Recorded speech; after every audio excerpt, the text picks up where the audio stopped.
What's going on, guys? Welcome to this episode of Home Built Workshop. Are you brand new to woodworking and you're looking for some projects that are simple to make and make great gifts as well, and also kind of a bonus if they don't require a lot of tools? Or maybe you're like me and you just spent some time cleaning up the shop in between big projects and you have a bunch of offcuts that you don't really want to throw away. You want something that you can make out of these things? I've got a cool project today. We're going to build a very simple cutting board. It's a great beginner project as well as a great use of scraps. If that sounds cool, stick around.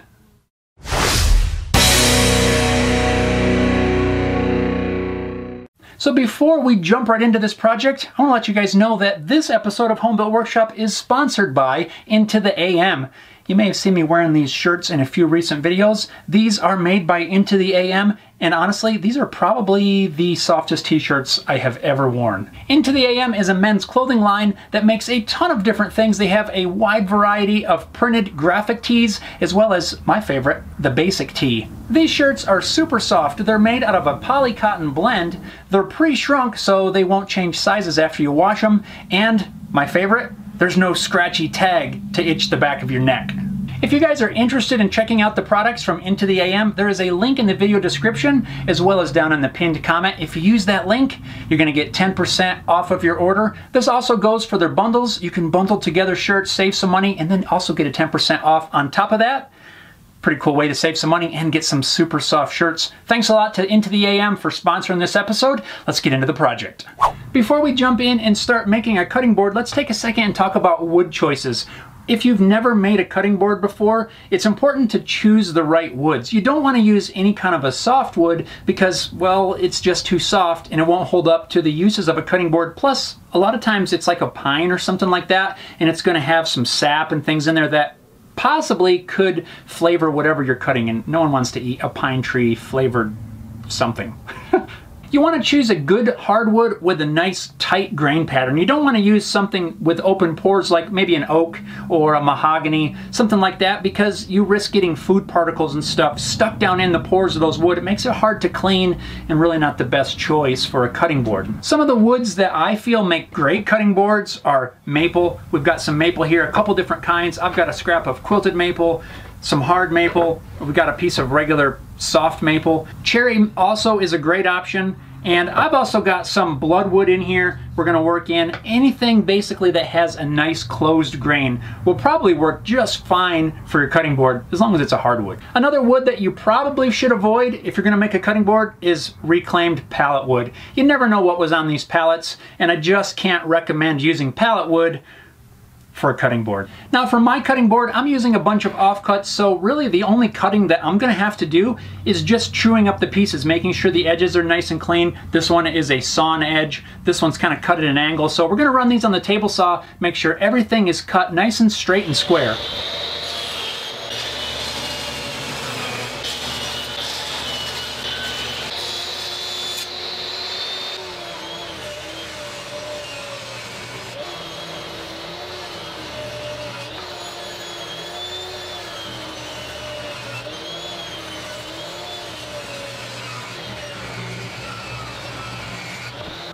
I have a few of these thinner strips to rip down. To easily rip them down to the same thickness so that everything will line up when I clamp it together, I'm going to use the thicker board as my measurement.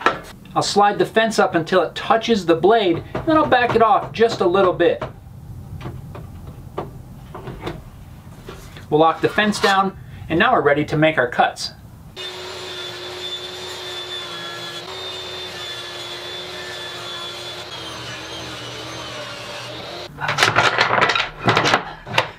Here's all the parts for our cutting board, and in a perfect world we could just glue this thing up, but there's something to consider if you're like me. Maybe you have a smaller table saw, a smaller crosscut sled. You need to have a good way and a method already planned out so you have a nice way to trim the ends flush and square. I believe this cutting board is going to be somewhere around 13 inches wide. I don't have any way to really safely and securely trim the ends flush once we glue this up. Now if you have a large table saw or a large crosscut sled, this is not a problem, but like me, I don't have the capacity to crosscut something very safely or accurately using my current setup. So we got to think about a way that we can do this safely. I believe for this cutting board I'm going to glue it up into 2 halves. That way I can trim the ends flush separately and then glue those 2 halves together and keep everything nice and aligned. Another thing to think about before you glue up your cutting board is what glue you're going to use. You don't want to use a glue that it's not at least water resistant. My glue of choice would be Titebond 2. That's what I typically have on hand, but right now I don't. I do have some Titebond 3, which is completely waterproof. That's what we're going to use for this. You want to stay away from a glue that's not at all water rated. Now just because you use a glue that's waterproof or at least water resistant, I'm not saying you're going to be submerging this in water, and I don't recommend that at all, but you want it to at least be water resistant because you are going to need to wipe this thing down with at least a damp cloth, and we want it to make sure that the water doesn't somehow degrade the glue. So make sure you choose the right glue. Once you have your glue picked out, we're ready to glue this thing up. I'm going to take just a second to work out how I want to lay out these pieces of wood. There's no perfect method here. It's whatever looks good to you. Once we've decided on our layout, I kind of like this random look here. I'm going to split this thing in half, and we're going to treat this as 2 separate glue ups. Before we start putting glue on here, it's a really good idea to put some masking tape on your clamps to help keep the glue off there. Sometimes it's really hard to clean out, especially with these that have these little grooves in there. Try to keep that glue out of there. Now I'll just begin applying some glue to the joints and glue these pieces up. I got a little carried away with this glue. I'm not used to the consistency of the Titebond 3, but it's going to be just fine. We'll scrape that excess glue off when we're done.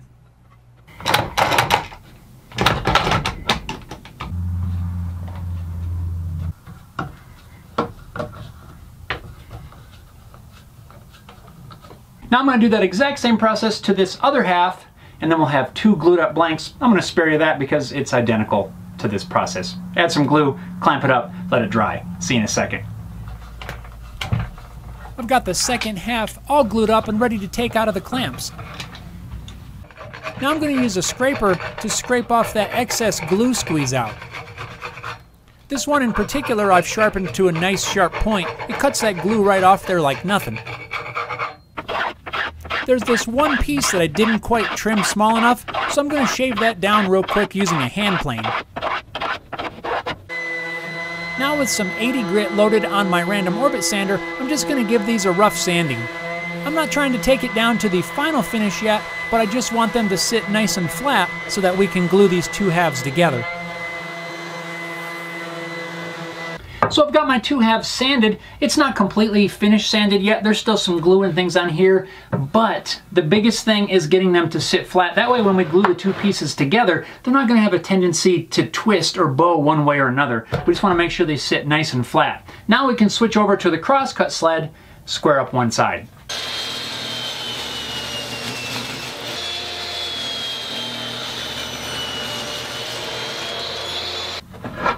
Now I'll line up the freshly cut ends with each other, and I can cut the opposite sides at the same exact time. This is going to make sure they're exactly the same size. So now we've got our 2 pieces that are the exact same length.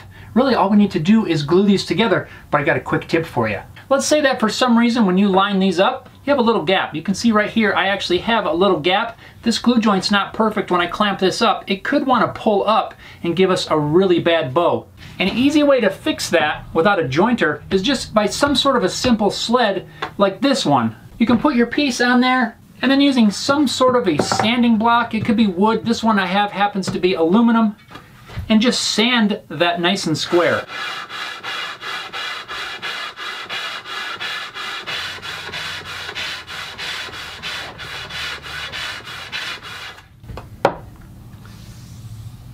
This method works really good, and oftentimes I'll do this exact same thing if I'm working on a guitar. Maybe I'm trying to glue up a figured top and I want that glue joint to be nice and smooth. This works really well. It doesn't have to be anything fancy. I have just a couple of blocks of MDF. I got a little riser in the middle. I can just set the block on there, run this sanding beam along the edge. It works fine. Don't overthink it. If you need to build a jig like that, use a couple scraps and a nice straight board. It'll work just fine. And that's a much better glue joint. Let's glue this up.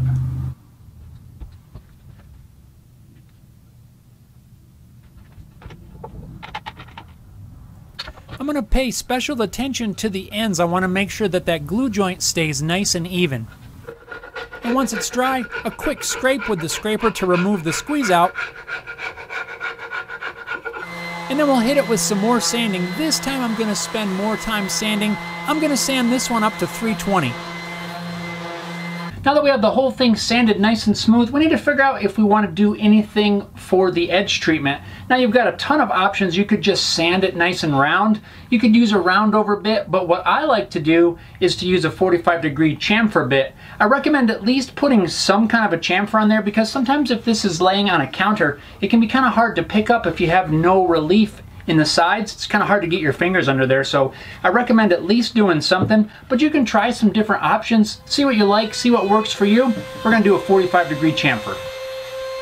And remember, when you're routing all the way around a piece like this, you always want to start with the end grain first. This is going to help avoid tear out along the sides.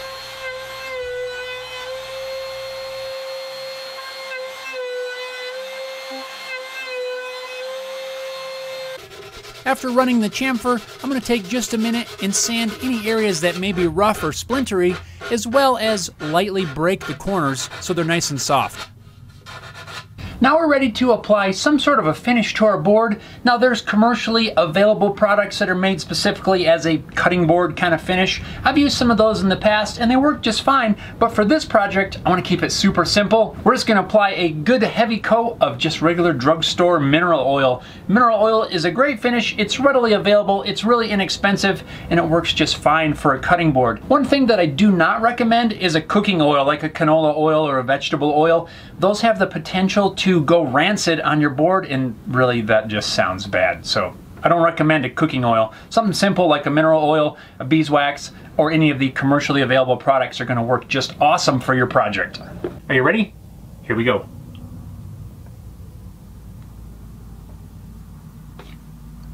Since this is only mineral oil, it's perfectly fine to just get in there with your fingers, get a little oily, and spread this around. Make sure you get the ends really well. Since it's end grain, it's going to soak up a lot of the mineral oil, so be very generous with your application. I'm going to leave this to sit for a couple of hours and soak in that oil, then we can wipe off the excess.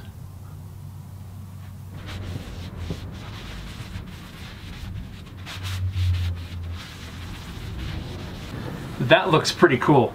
Even though it's just simple mineral oil, it gives a nice rich color to the wood and protects it really well too. Plus, a bonus of using just mineral oil, it's really easy to maintain. If it gets all chipped up, dried out at some point, you can even give this a light sanding, reapply mineral oil whenever you need to.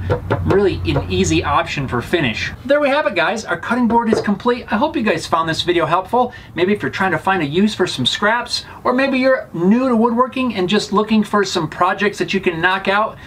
These things make great gifts. You can batch out a ton of them. You got tons of different options. You can get creative with the wood patterns. Lots of options and different ways you can go with here. Again, I want to say a huge thanks to Into the AM for sponsoring this video. Don't forget links in the description, as well as a pinned comment if you guys want to check out some of their really soft shirts. Thanks a lot for watching, guys. We'll see you next time.